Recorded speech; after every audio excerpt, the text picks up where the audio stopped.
ശരിക്കും പറഞ്ഞാൽ ഞങ്ങൾ കുടുംബസമേതം ഞാനും എൻ്റെ ഹസ്ബൻഡും അതുപോലെ തന്നെ എൻ്റെ സഹോദരനും സഹോദരൻ്റെ വൈഫും മറ്റൊരു വല്യമ്മയുടെ മകനും ഞങ്ങളെല്ലാവരും കൂടി ഞങ്ങളുടെ വീട്ടിലെ കാറിൽ സ്വകാര്യ വാഹനത്തിൽ പ്ലാമൂട് നിന്നും PMGയിലേക്ക് വരുന്ന ഭാഗത്തേക്ക് സഞ്ചരിക്കുകയായിരുന്നു. അപ്പോൾ ശരിക്കും എൻ്റെ ശ്രദ്ധയിലേക്ക് ഈ വിഷയം വന്നത് പ്ലാമൂടിൽ നിന്ന് നമ്മൾ PMGയിലേക്ക് കയറുന്ന വൺ വേയിലേക്ക് കാറ് കയറുമ്പോൾ ഇടത്തെ വശത്തേക്കൊരു KSRTC ബസ് തട്ടാൻ വേണ്ടി വരുന്നതാണ് ഞങ്ങൾ ആദ്യം ശ്രദ്ധിക്കുന്നത്. അപ്പം ഞങ്ങൾ രണ്ടുപേരും, ഞാനും എൻ്റെ ബ്രദറിൻ്റെ വൈഫും ഒരേ സമയം പുറകിലെ ഗ്ലാസ്സിലേക്ക്, വണ്ടി തട്ടാൻ വന്നതുകൊണ്ട് തന്നെ വണ്ടി കുറച്ച് മുന്നിലേക്ക് ആക്കിയപ്പോൾ തന്നെ ഞങ്ങൾ പുറകിലെ ഗ്ലാസ്സിലേക്ക് തിരിഞ്ഞു നോക്കിയപ്പോൾ ആ വണ്ടി ഓടിച്ചിരുന്ന, വാഹനം ഓടിച്ചിരുന്ന ഡ്രൈവർ, KSRTCയുടെ ഡ്രൈവർ, അദ്ദേഹം അതേ സമയത്ത് വളരെ അസഭ്യമായ രീതിയിൽ ലൈംഗിക ചൊവ്വയോടുകൂടി ഒരു ആക്ഷൻ ഞങ്ങളെ കാണിക്കുകയാണ് ചെയ്തത്. അപ്പോൾ ശരിക്കും പറഞ്ഞു കഴിഞ്ഞാൽ പെട്ടെന്ന് ഒരു KSRTC ഡ്രൈവറുടെ ഭാഗത്ത് നിന്ന് ഇങ്ങനെ ഒരു സംഭവം ഉണ്ടാകുമ്പോൾ രണ്ട് സ്ത്രീകൾ എന്നുള്ള രീതിയിൽ തന്നെ ഞങ്ങൾ അതിൽ അസ്വസ്ഥരായിരുന്നു. ആ അസ്വസ്ഥത ഞങ്ങൾ അവിടെ അദ്ദേഹത്തിനോട് അത് എന്തുകൊണ്ടാണ് അദ്ദേഹം അങ്ങനെ കാണിച്ചത് എന്ന് ചോദിക്കണമെന്നാണ് ഞങ്ങൾ കരുതിയത്. അത് നിയമപരമായി അതിനെ നേരിടണം എന്ന് ഞങ്ങൾ തീരുമാനിച്ചു. തുടർന്ന് അദ്ദേഹം വലത്തെ വശത്തോടുകൂടി തന്നെ വളരെ വേഗതയിൽ, സൂപ്പർഫാസ്റ്റ് വാഹനമാണ്, വളരെ വേഗതയിൽ അദ്ദേഹം വാഹനം മുന്നിലേക്ക് എടുത്തു. തൊട്ടു മുന്നിലുണ്ടായിരുന്ന രണ്ട് വാഹനങ്ങളിലും ഞങ്ങളുടെ വാഹനത്തെ തട്ടാൻ പോകുന്നത് പോലെ അദ്ദേഹം വളരെ ക്ലോസായി തന്നെ അതിനോടൊപ്പം ചേർന്നുകൊണ്ട് പോകുന്നൊരു സാഹചര്യമുണ്ടായി. അതിനുശേഷം PMGയിൽ എത്തിയതിനു ശേഷം നിയമസഭയുടെ മുന്നിലൂടെ കല്യാൺ സിൽക്സിൻ്റെ അവിടെ നിന്ന് വലത്തേക്ക് തിരിഞ്ഞ് അവിടെ നിന്ന് പാളയം വഴി പാളയം സാബല്യം കോംപ്ലക്സിൻ്റെ അവിടെ എത്തുന്ന സാഹചര്യമുണ്ടായി. സാബല്യം കോംപ്ലക്സിന് മുന്നിലുണ്ടായിരുന്ന ഒന്ന് രണ്ട് സിഗ്നലുകൾ ഓഫ് ആയിരുന്നത് കൊണ്ട് തന്നെ അവിടെയൊന്നും നമുക്ക് അദ്ദേഹത്തോട് സംസാരിക്കാൻ സാധിച്ചിരുന്നില്ല. എന്നാൽ അദ്ദേഹം തന്നെ സൂചിപ്പിക്കുന്നത് പോലെ സാബല്യം കോംപ്ലക്സിന് മുന്നിലുണ്ടായിരുന്ന സിഗ്നൽ റെഡ് സിഗ്നൽ ആയിരുന്നു. എല്ലാ വാഹനങ്ങളും അവിടെ നിർത്തിയിട്ടിരുന്ന സമയത്ത് ഞങ്ങളുടെ വാഹനവും ഞങ്ങൾ നിർത്തി അദ്ദേഹത്തോട് സംസാരിക്കുന്ന സാഹചര്യമുണ്ടായി. സംസാരിക്കാൻ വേണ്ടി ആദ്യം ചെല്ലുമ്പോൾ തന്നെ അദ്ദേഹം വളരെ റേസായിക്കൊണ്ട്, ആ വീഡിയോയിൽ കാണുന്നത് പോലെ വളരെ റേസായിക്കൊണ്ട് നിങ്ങൾ ആരാണെങ്കിലും എനിക്ക് പ്രശ്നമില്ല എന്ന് പറയുന്ന രീതിയിൽ അദ്ദേഹം സംസാരിക്കുകയുണ്ടായി. പല ആവർത്തി നിങ്ങൾ എന്തുകൊണ്ടാണ് ഞങ്ങളോട് ഇങ്ങനെ കാണിച്ചത്, ഇങ്ങനെ ഒരു ലൈംഗിക ചുവയോടുകൂടി നിങ്ങൾ എന്തുകൊണ്ടാണ് ഞങ്ങളോട് ഇങ്ങനെ കാണിച്ചത് എന്ന് ചോദിക്കുമ്പോൾ അദ്ദേഹം മറ്റു പല കാര്യങ്ങൾ പറയുകയും ലഹരി പദാർത്ഥങ്ങൾ ഉപയോഗിച്ചതിന് ശേഷം ഞങ്ങൾ തന്നെ നിന്ന സൈഡിലേക്ക് അതിൻ്റെ കവർ വലിച്ചെറിയുകയുമാണ് അദ്ദേഹം ചെയ്തിട്ടുള്ളത്. അപ്പം അദ്ദേഹത്തിൻ്റെ ഭാഗത്ത് നിന്ന് ഒരു തരത്തിലും അങ്ങനെ ഒരു നമ്മളോട് സംസാരിച്ച ആ പ്രശ്നം എന്താണ് എന്ന് മനസ്സിലാക്കാത്തത് കൊണ്ട് തന്നെ ഞാൻ ആ സമയത്ത് തന്നെ ബഹുമാന്യനായ നമ്മുടെ മന്ത്രിയെ, ട്രാൻസ്പോർട്ട് വകുപ്പ് മന്ത്രി ശ്രീ ഗണേഷ് കുമാർ മന്ത്രിയെ ഞാൻ വിളിച്ചു. മിനിസ്റ്ററോട് പറഞ്ഞു ഇങ്ങനെ സിഗ്നലിൽ വാഹനം നിർത്തിയിട്ടിരുന്നതുകൊണ്ട് അദ്ദേഹത്തോട് സംസാരിക്കാൻ ഞങ്ങൾ ഇറങ്ങി, അദ്ദേഹം ഇങ്ങനെയാണ് ഞങ്ങളോട് സംസാരിക്കുന്നതെന്ന് പറഞ്ഞപ്പോൾ മിനിസ്റ്റർ എന്നോട് പറഞ്ഞു KSRTCയുടെ വിജിലൻസ് ടീമിനെ അങ്ങോട്ട് അയക്കാം എന്ന് പറഞ്ഞു. അതിനെ തുടർന്ന് ഞങ്ങൾ അവിടെ തന്നെ വെയിറ്റ് ചെയ്തു. തുടർന്ന് DCPയെ വിളിച്ചു, പോലീസിനെ ഈ വിവരം അറിയിച്ചു. പോലീസിന്റെ ഭാഗത്ത് നിന്ന് കണ്ടോൺമെന്റ് സ്റ്റേഷനിൽ നിന്നും പോലീസ് എത്തി. അദ്ദേഹത്തോട് കാര്യം ചോദിച്ചപ്പോൾ അപ്പോഴാണ് അദ്ദേഹം കുറച്ച് മാന്യമായ രീതിയിൽ സംസാരിക്കാൻ തുടങ്ങിയത്. അതുവരെ ആ വീഡിയോയിൽ കാണുന്നത് പോലെ ബസ്സിനകത്തിരുന്നു കൊണ്ട് വളരെ മോശമായ രീതിയിൽ അദ്ദേഹം സംസാരിക്കുകയാണ് ഉണ്ടായത്.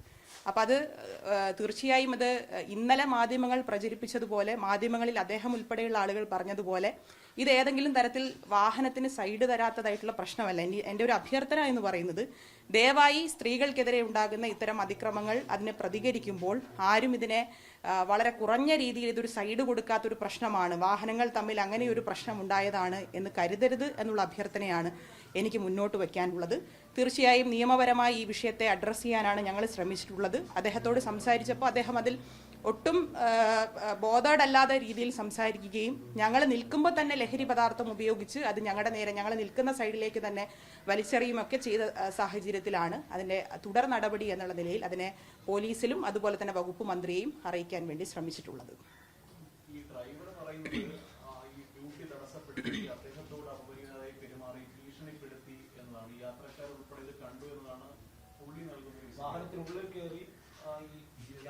അല്ല, അദ്ദേഹം പറയുന്നത് ഒരു രീതിയിലും അംഗീകരിക്കാൻ കഴിയാത്ത കാര്യമാണ്. കാരണം ഇപ്പോൾ അദ്ദേഹത്തിന്റെ ഭാഗത്തു നിന്ന് തന്നെ ഈ അപകടകരമായ രീതിയിൽ വാഹനം ഓടിച്ചതിന് ഇതിനു മുൻപും പല കേസുകൾ റിപ്പോർട്ട് ചെയ്തിട്ടുണ്ട്, അതിനൊക്കെ FIR ഉണ്ട്, കേസെടുത്തിട്ടുണ്ട് എന്നുള്ള സത്യാവസ്ഥ നമ്മളിപ്പോൾ മനസ്സിലാക്കുകയാണ്. അത് 2022 നമ്മുടെ FIR നമ്പർ 1090 2022 കേസാണ്. ആ കേസ് പ്രകാരമുള്ളത്, അദ്ദേഹം അന്ന് ഒരു പ്രൈവറ്റ് വാഹനമാണ് ഓടിച്ചുകൊണ്ടിരുന്നത്. ആ പ്രൈവറ്റ് വാഹനം ഏതാണ്ട് RMSന്റെ മുന്നിലെത്തുമ്പോൾ ഒരു KSRTC വാഹനത്തിൽ തന്നെ ഇടിക്കുകയും KSRTC വാഹനം മറ്റൊരു കാറിൽ ഇടിക്കുകയും അതിൽ പരിക്കേറ്റ് ഒരു സ്ത്രീ തന്നെ അദ്ദേഹത്തിനെതിരെ ഇതിനു മുൻപ് 2022 പരാതി നൽകിയിട്ടുണ്ട്. അതുപോലെ തന്നെ അദ്ദേഹത്തിന്റെ വാഹനത്തിൽ തന്നെ യാത്രക്കാരിയായിരുന്ന ഒരു സ്ത്രീ അവർക്ക് അപകടം പറ്റിയതായിട്ടൊക്കെ FIR റിപ്പോർട്ടിൽ പറയുന്നുണ്ട്. അദ്ദേഹം ഓടിച്ചിരുന്ന അന്നത്തെ പ്രൈവറ്റ് വാഹനം എന്ന് പറയുന്നത് KL 59F7074 എന്ന് പറയുന്ന വാഹനമാണ്. അദ്ദേഹം ഓടിച്ചിരുന്ന വാഹനത്തിന്റെ നമ്പർ KL 59F7077. അദ്ദേഹം ഇടിച്ച KSRTC ബസിന്റെ നമ്പർ എന്ന് പറയുന്നത് KL 23T2323 എന്ന് പറയുന്ന നമ്പറാണ്. KL 23T2023 എന്ന് പറയുന്ന വാഹനത്തിലാണ് അദ്ദേഹം കൊണ്ടിടിക്കുകയും അതിനെ തുടർന്നുകൊണ്ട് അദ്ദേഹം ഒരു സ്ത്രീ തന്നെ അദ്ദേഹത്തിനെതിരെ പരാതി കൊടുക്കുന്ന സാഹചര്യം ഉണ്ടായത് എന്നുള്ളതാണ് ഏറ്റവും പ്രധാനപ്പെട്ട ഒരു ഭാഗം. അപ്പോൾ ഇത് മാത്രമല്ല, പേരൂർക്കട സ്റ്റേഷനിലും അദ്ദേഹത്തിനെതിരെ ഒരു പരാതിയുണ്ട്. അതും ഈ പോലീസ് പരിശോധനയിൽ അദ്ദേഹം അലക്ഷ്യമായി വാഹനം ഓടിക്കുകയും അതിനെ തുടർന്ന് 2017 2369 എന്ന് പറയുന്ന FIR നമ്പർ പ്രകാരമുള്ള കേസാണ്. വകുപ്പ് ചുമത്തിയിരിക്കുന്നത് 279 ആണ്. അപ്പോൾ ഇത് നിരന്തരമായി അദ്ദേഹം ഒരു റഫ് ഡ്രൈവിംഗ് അല്ലെങ്കിൽ ഒരു അപകടകരമായ രീതിയിൽ വാഹനം ഓടിക്കുന്ന ആളാണ്. അദ്ദേഹത്തോട് നമ്മൾ സംസാരിക്കാൻ പോയ കാര്യം അദ്ദേഹത്തിന് ഏതെങ്കിലും തരത്തിൽ അദ്ദേഹം ഈ ചാനലിൽ പറയുന്നത് പോലെ സൈഡ് തരാത്ത വിഷയവുമായി ബന്ധപ്പെട്ടല്ല. അതൊരു കോമൺ സെൻസിന്റെ ഭാഗമാണല്ലോ. ഏതെങ്കിലും ഒരു വ്യക്തി സൂപ്പർ ഫാസ്റ്റ് ബസ്സിനോടൊപ്പം മത്സരിച്ച്, പ്രത്യേകിച്ചും ജനപ്രതിനിധികളായിരിക്കുന്ന ഞങ്ങൾ, ഉത്തരവാദിത്തപ്പെട്ട സ്ഥാനത്തിരിക്കുന്ന ഞങ്ങൾ ഏതെങ്കിലും തരത്തിൽ ഒരു സൂപ്പർ ഫാസ്റ്റ് ബസ്സിനോടൊപ്പം മത്സരിച്ച് ഞങ്ങൾക്ക് സ്ഥലം തന്നില്ല എന്ന് പറഞ്ഞ് തർക്കിക്കേണ്ട ഒരു ആവശ്യവുമില്ല. ഞങ്ങളുടെ ഭാഗം ഇതാണ്. എനിക്കപ്പുറം ഈ അദ്ദേഹത്തിന്റെ ലൈംഗിക ചേഷ്ട കണ്ട എൻ്റെ സഹോദരന്റെ ഭാര്യ വേണമെങ്കിലും നിങ്ങളോട് സംസാരിക്കും. ഞങ്ങളെ സംബന്ധിച്ച് ഒരു സ്ത്രീക്കെതിരെ ഉണ്ടായിട്ടുള്ള ഇത്തരത്തിലുള്ള ഒരു അദ്ദേഹം കാണിച്ചിട്ടുള്ള ആംഗ്യം എത്ര തന്നെ അദ്ദേഹം സാധൂകരിക്കാൻ ശ്രമിച്ചാലും അത് അംഗീകരിക്കാൻ കഴിയുന്നതല്ല. ഞങ്ങൾ മാത്രമല്ല, നാളെ മറ്റ് ആളുകൾക്കും സമൂഹത്തിൽ ഇറങ്ങി നടക്കണം. അതുകൊണ്ട് മാത്രമാണ് പ്രതികരിച്ചത്. അല്ലെങ്കിൽ മറ്റു രീതിയിൽ ഞങ്ങൾക്ക് നിയമപരമായി മാത്രം ഈ കാര്യങ്ങളെ കൈകാര്യം ചെയ്താൽ മതി.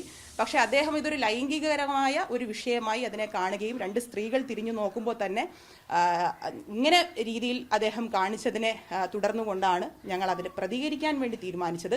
അതും വാഹനം തടഞ്ഞുകൊണ്ടുള്ള പ്രതികരണമല്ല. അദ്ദേഹത്തിന്റെ തന്നെ ഇന്നലെ തന്നിട്ടുള്ള പ്രതികരണത്തിൽ അദ്ദേഹം പറയുന്നു, സാബല്യം കോംപ്ലക്സിന്റെ മുന്നിൽ റെഡ് സിഗ്നൽ ആയിരുന്നു, അവിടെ എല്ലാ വാഹനങ്ങളും നിർത്തിയിട്ടിരുന്നു, ആ സമയത്താണ് ഞങ്ങൾ സംസാരിച്ചതെന്ന് അദ്ദേഹം തന്നെ പറയുന്നു. ഇല്ല, അതൊക്കെ തെറ്റായ കാര്യമാണ്. അതൊക്കെ ഒരു ജനപ്രതിയെ സംബന്ധിച്ചിടത്തോളം ഒരു തരത്തിലും ഞങ്ങൾ ചെയ്യുന്ന കാര്യമല്ല. അങ്ങനെ ചെയ്തിട്ടുമില്ല. പോലീസ് വന്നതിന് ശേഷമാണ് അദ്ദേഹം തന്നെ വാഹനത്തിന് താഴെ ഇറങ്ങിയത്.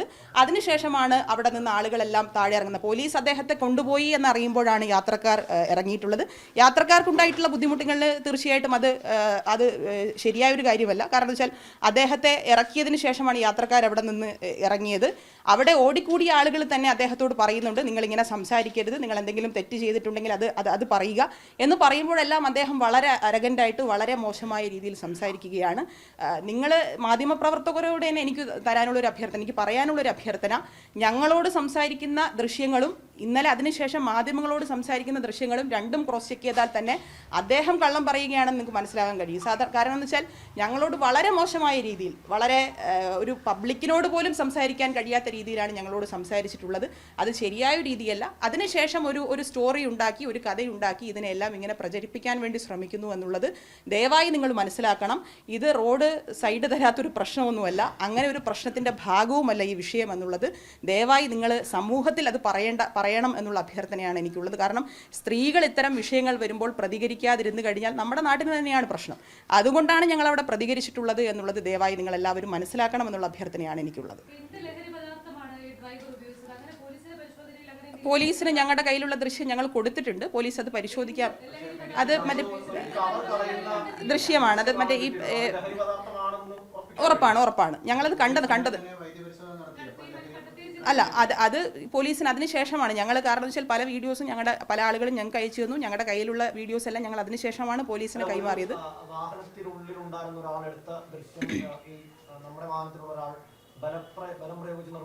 അല്ല, ശരിക്കും ബലം പ്രയോഗിച്ച്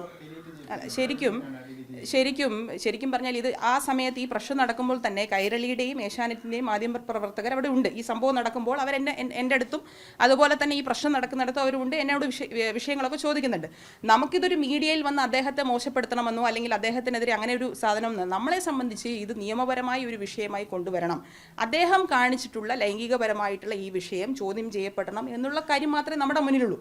അല്ലെങ്കിൽ എനിക്ക് വേണമെങ്കിൽ അന്ന് രാത്രി തന്നെ നിങ്ങളെ ആരെങ്കിലും അറിയിക്കാം, അല്ലെങ്കിൽ അവിടെ തന്നെ ഉണ്ടായിരുന്ന മാധ്യമപ്രവർത്തകരോട് അദ്ദേഹത്തോട് പറയാം. പക്ഷെ അത് പറയാതിരുന്നത്, അല്ലെങ്കിൽ നിങ്ങൾ ഞാൻ അന്ന് തന്നെ പരാതി കൊടുത്തു, അന്ന് രാത്രി തന്നെ പരാതി കൊടുത്തതിൽ ആ പരാതിയിൽ തന്നെ വ്യക്തമായി ഞാൻ പറയുന്നുണ്ട്, എന്നെ കാറിലിരുന്ന എന്നെയും എൻ്റെ സഹോദരൻ്റെ ഭാര്യയെയും അദ്ദേഹം അസഭ്യം കാണിച്ചതുകൊണ്ടാണ്, ലൈംഗിക ചുവയോടുകൂടി അസഭ്യം കാണിക്കുകയും അപകടകരമായ രീതിയിൽ അദ്ദേഹം വാഹനം ഓടിക്കുകയും ചെയ്തതുകൊണ്ടാണ് എൻ്റെ പരാതി. അല്ലാതെ സൈഡ് തരാത്തൊരു പ്രശ്നമേ അല്ല. അല്ല, അദ്ദേഹം അതിനകത്തുണ്ടായിരുന്ന, എനിക്ക് തോന്നുന്നു മറ്റേതൊരു ജീവനക്കാരനാണെന്ന് തോന്നുന്നു, അദ്ദേഹത്തോട് ഞാൻ പറഞ്ഞു ഇത് നിങ്ങൾ കരുതല്ല. അപ്പോൾ അദ്ദേഹം എന്നോട് പറഞ്ഞത് ഈ ഡ്രൈവർ പൊതുവേ അങ്ങനെയാണ്, ഞാൻ അതുകൊണ്ടാണ് വീഡിയോ എടുത്തതെന്ന് പറഞ്ഞു. ഞാൻ പറഞ്ഞു നിങ്ങൾ അവരെ പേഴ്സണലി നിങ്ങൾ അതിന് അറ്റാക്ക് ചെയ്യേണ്ട ആവശ്യമില്ല.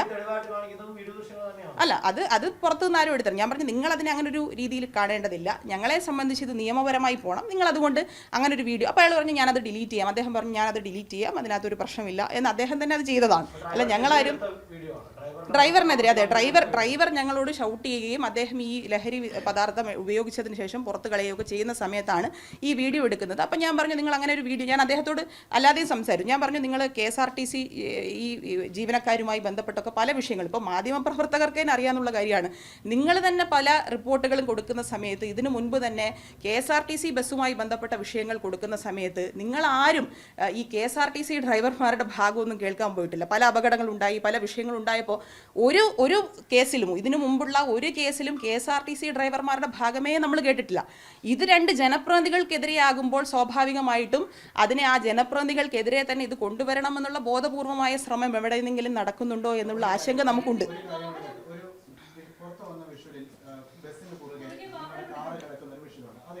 അല്ല, ബസ്സിന് കുറുകെ അല്ല കാർ കിടക്കുന്നത്, അത് സിഗ്നലാണ്. സിഗ്നലിൽ ആ ബസ്സിന് മുന്നിലേക്ക് വാഹനം പാർക്ക് ചെയ്യുകയും ഞങ്ങൾ ഇറങ്ങിയതിന് ശേഷം വാഹനം മാറ്റിയിടുകയുമാണ് ചെയ്തത്. പോലീസ് വന്നതിന് ശേഷമാണ് ബസ് മാറ്റിയിട്ട് ഡ്രൈവറെ ഇറക്കുന്ന ഒരു സാഹചര്യം ഉണ്ടായത്.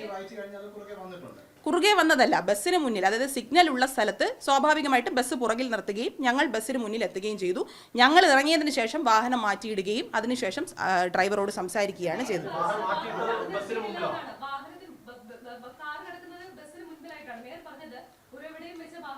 വാഹനം തടഞ്ഞു എന്ന് പറഞ്ഞു കഴിഞ്ഞാൽ ഞങ്ങൾ ആ വാഹനത്തെ ചേസ് ചെയ്യുകയും വാഹനം ഓടിക്കൊണ്ടിരിക്കുന്ന വാഹനത്തിന് മുന്നിലെത്തി ബലാത്കാരമായി അതിനെ തടഞ്ഞു വെക്കുമ്പോഴാണ് അത് തടഞ്ഞതാവുന്നത്. ഇതെപ്പോഴാണ് സംഭവിക്കുന്നത്? ആ സാബല്യം കോംപ്ലക്സിന് മുന്നിലുള്ള സിഗ്നലിന്റെ അവിടെ നിൽക്കുന്ന സമയത്ത് അദ്ദേഹം തന്നെ അത് വ്യക്തമാക്കുന്നുണ്ട്, അവിടെ റെഡ് സിഗ്നൽ ആയിരുന്നു, നിങ്ങൾക്ക് CCTV പരിശോധിക്കാമല്ലോ, അവിടെയൊക്കെ CCTV ഉണ്ട്. ഞാൻ പോലീസിനോടും പറഞ്ഞു, സ്മാർട്ട് സിറ്റിയോടും പറഞ്ഞു, മുഴുവൻ CCTVകളും അതിൽ പരിശോധിക്കപ്പെടേണ്ടതാണ്, അതിനകത്തൊന്നും ഒരു സംശയമില്ല, ഞങ്ങളുടെ ഭാഗത്ത് എന്തെങ്കിലും തെറ്റുണ്ടെങ്കിൽ നിങ്ങൾ അതിന്റെ ഭാഗമായി കണ്ടുപിടിച്ചോളൂ. പക്ഷേ 100% ഉറപ്പ് പറയാം, അദ്ദേഹം തന്നെ ഇന്നലെ പറഞ്ഞിട്ടുണ്ട്, ഈ നിങ്ങൾ മാധ്യമപ്രവർത്തകരോട് അദ്ദേഹം തന്നെ പറയുന്നു, സാബല്യത്തിന് മുന്നിൽ റെഡ് സിഗ്നൽ ഉള്ളപ്പോഴാണ് അവർ സംസാരിക്കാൻ വേണ്ടി വരുന്നത് എന്ന് പറയുന്നു. അദ്ദേഹത്തിന്റെ ബസ് ബാക്കിൽ കിടക്കുമ്പോൾ ഞങ്ങൾ ഫ്രണ്ടിൽ വണ്ടി നിർത്തി വാഹനത്തിൽ നിന്നിറങ്ങി വാഹനം മാറ്റിയിടുകയും അദ്ദേഹത്തോട് സംസാരിക്കുകയുമാണ് ചെയ്തത്. അല്ല, കുറുകെ കിടക്കുന്ന അതെനിക്കറിയില്ല, ഞാൻ വാഹനം അല്ല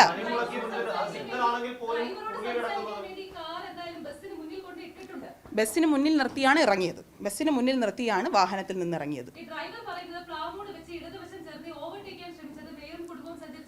അല്ല, ആ വാഹനത്തിന്റെ ദൃശ്യങ്ങൾ നിങ്ങൾ പരിശോധിക്കൂ, അവിടെയൊക്കെ CCTV ഉള്ളതാണ്. ഞാൻ പറയുന്നത് നിങ്ങൾക്ക് വിശ്വാസം ഇല്ലെങ്കിൽ നിങ്ങൾക്ക് പോലീസുമായി ബന്ധപ്പെട്ട ആ വിഷ്വൽസ് പരിശോധിക്കാം.